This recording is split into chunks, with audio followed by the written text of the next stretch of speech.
All right, and we are back for week 2 of my NFL prediction. Last week I went a not so great 9-7 on my prediction, so we are hoping to definitely turn that around from last week. We're predicting every game right, 17-0, right, 16-0.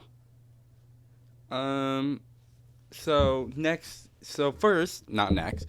game of the week, we have my Miami Dolphins taking on the Buffalo Bills, and it's gotta happen eventually. Buffalo has been a non-stop, just absolute thorn to us, constantly beating us. Josh Allen becomes prime Tom, has the accuracy of prime Tom Brady, the arm strength of prime Josh Allen, the escapability of prime Michael Vick. He literally becomes the greatest quarterback ever when he plays us.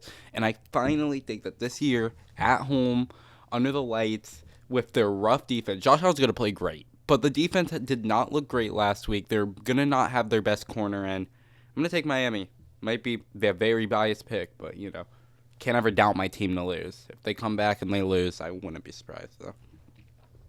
On the first game of our Sunday slate, we have Dallas hosting New Orleans. New Orleans, great showing. You really shut me up real quick, showing you are nowhere near the level of Carolina as I thought you were. Carolina is also just terrible, as I've learned.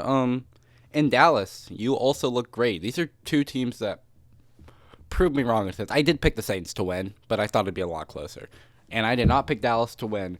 But yeah, Dallas' defense looked great last game. They had Deshaun Watson looking like a lost puppy, and the offense did just enough. I feel like it's gonna be a low-scoring game. I never gave a score prediction for the Dolphins game. Whatever. I feel like it's gonna be a low-scoring game, and I think Dallas will win though. I trust Dak more than I ever trust Derek Carr. Give me Dallas 27-14 at home. Up next, we have a rematch from a playoff game last year. We have the Tampa Bay Buccaneers going into Detroit. Detroit's coming off a very hard-fought win in overtime. David Montgomery looked great on that last drive of the game. And for Tampa Bay, Baker played great. You look great, but it was against a very weak Commanders defense. I'm not saying Detroit is some elite defense, but they're definitely better than what the Commanders were throwing at you. So, for all those reasons, Detroit, I just think, can run the ball very well. And I don't know. They were kind of struggling to stop Brian Robinson out the backfield. I'll take Detroit. It'll be a close game, though. 27-23. Detroit wins.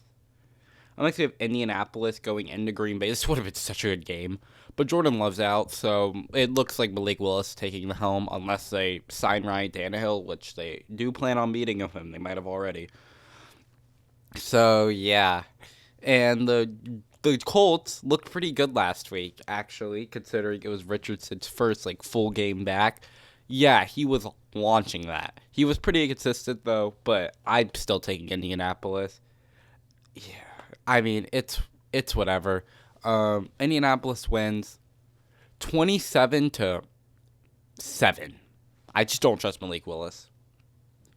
Up next, we have the Jets going into Tennessee. Wow, Tennessee blowing a 17-point lead without the opposing offense scoring a single touchdown. It's quite embarrassing, if you ask me. And then for the Jets over here, you lost to a CMC-less 49ers, which honestly makes 49ers even more scary, the fact that they cruised by that game. I'm really concerned about Nathaniel Hackett's play calling. It really worries me. He is too predictable. It's run, pass every time. And Rodgers is not in his prime anymore. He's not as mobile. He's not as much as a creator. He really can't get away from the blitz. But him and Garrett Wilson were hooking up pretty well. And I'm still going to take them in this game. I think they are a significantly better team than the Titans. Will Levis is probably a terrible quarterback. I'm not going to lie. He is way too aggressive with the ball, makes too many dumb reads. I like aggressive quarterbacks, but oh my goodness. He is just dumb with the ball all the time. And this Jets defense will probably make him throw 3 interceptions. I'm not going to lie. So give me the Jets. 23-10. Next, we have the Niners going into Minnesota. Both these teams won. One of them beat the Giants, so they got half a win in my books. And the other one kind of manhandled the 49ers.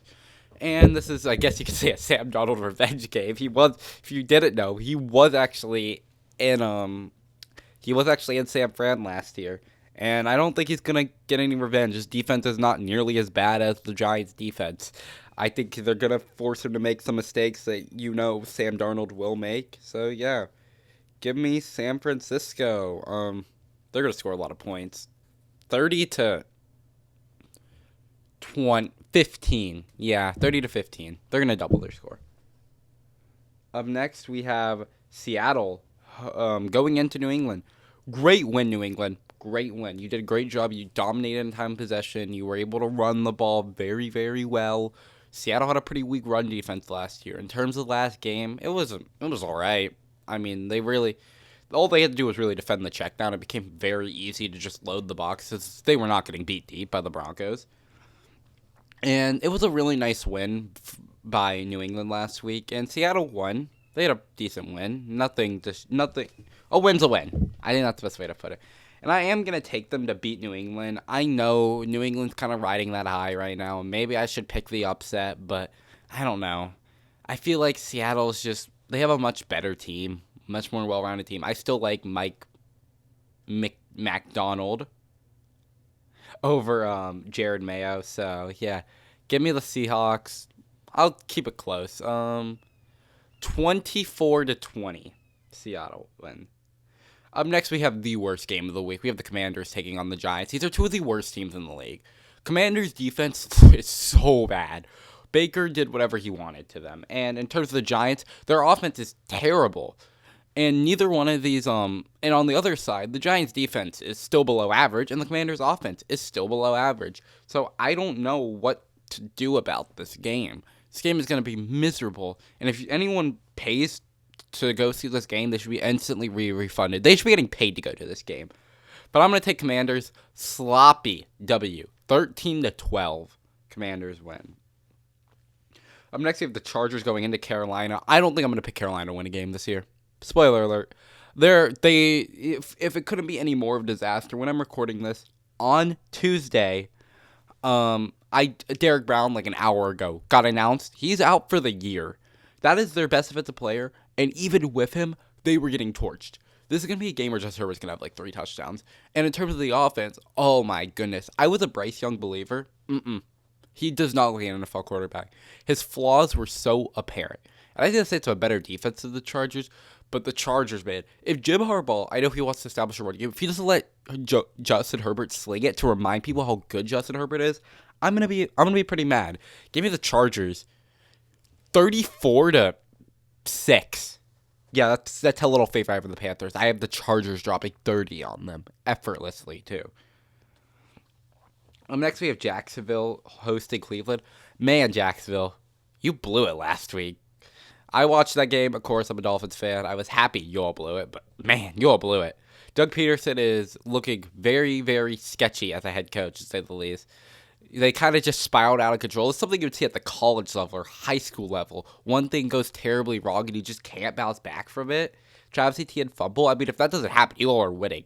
But you have to know, you have to be able to bounce back from that. And you guys just could not. Your offense was inexistent in the second half. But Cleveland, oh no, you thought you were going to get away without getting insulted? Oh my goodness. Watson might be a better person than he is football player. And that says something. Because he's not a great person. When I say not a great, he is a terrible person.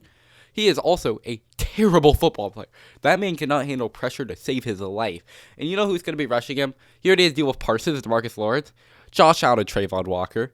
Yeah, that's pretty scary. I'm going to take the Jags to win this game. The Browns, I had high hopes for them. I watched their offense week 1, and it just does not look good. I think the Browns defense will do enough to keep this game close, though. I'll take the Jags 20-17. Yeah. The Browns are going to have like 10 points off turnovers. That's probably how this game's going to play. Right up next, we have the Raiders going into Baltimore. The Raiders, man. I did not like Antonio Pierce, how he handled that game. Especially that 4th and 1. You're at the 50, down by 6, 4th and 1, and you're handing the ball. I mean, you're punting?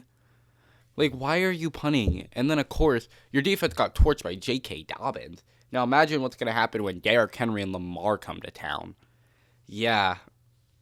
I think you know who I'm going to pick to win this game. The Ravens are coming off a pretty heartbreaking loss, but he lost Super Bowl champions by literally a toe. Can you be too mad about that performance? I don't think so.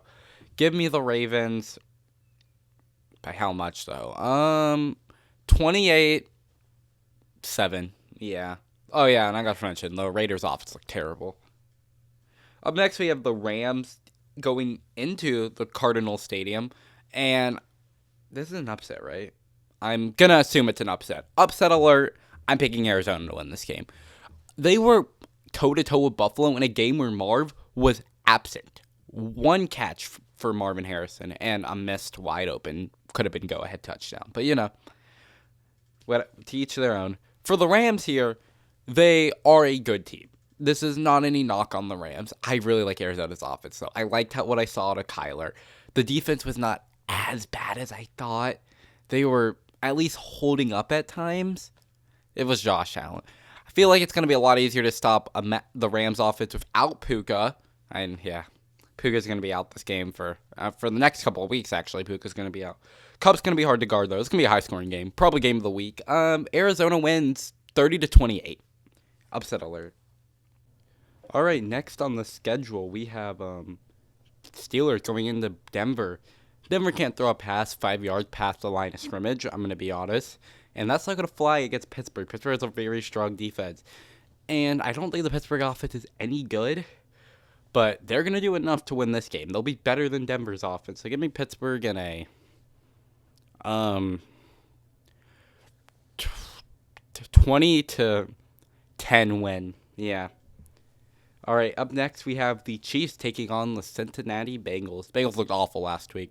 7 points is unacceptable. Right? No, it was 10. 10 points is unacceptable for a team that is seen as high as the Bengals. Joe Burrow looked awful. Literally his entire team looked terrible. And the Chiefs, they just beat the Ravens. I think you know where I'm going to go with this. Chiefs win. And this game's not going to be close. The whole Mahomes and Burrow rivalry, yeah. This team, 17-30. Chiefs win. Chiefs team looks very good, and the Bengals looked awful. And until I see them pick up some steam, yeah. Up next for Sunday Night Football, we have Bears at Texas. If this game was later on in the year, I feel like it'd be more exciting. But as we saw, Caleb didn't instantly have it. Thankfully, the Bears defense was able to absolutely bail them out. But this is not me writing off Caleb. It was his first game. I'm not going to be too harsh on him for his first game not being elite. That's fine. It's whatever. But I do think that will prevent them from winning this game. I like the Bears defense a lot. I think it's elite, but the Texas offense is elite, and the Texas defense is really good. And I don't think the Bears offense has quite had that chemistry yet, has quite clicked all the way. I'm going to go Texans. 28-17. Yeah. Sorry, Chicago. I want you guys to win this game, actually. I'm really rooting for you guys all year. All right, and finally, on Monday Night Football, why would they ever put Kirk Cousins on Monday Night Football? I don't know, but they're playing the Eagles. Eagles played a sloppy game, but they won. Saquon looked great. He had 3 touchdowns, more than the Giants had. And in terms of the Falcons, oh my goodness, that was terrible. Your offense looked lost. Kirk is immobile. And you have Kirk running offenses. He's never ran pistol before, and now you got him running pistol all the time. What is this? And I think it's pretty obvious who I'm going to pick here. It's the Eagles. The Eagles' offense can at least put up points on. They have the high-end talent to do it. A.J. Brown, Devonta Smith, Saquon, Jalen Hurts. This team will put up points. And the defense, it's all right. They'll make stops, though. Blowout win. 13-34. Yeah, very much a blowout win. And that's it. Those are my Week 2 NFL predictions. Let me know what you agree and disagree with. Make sure to like, subscribe, the notification bell, and I'll see you in the next one. Peace out.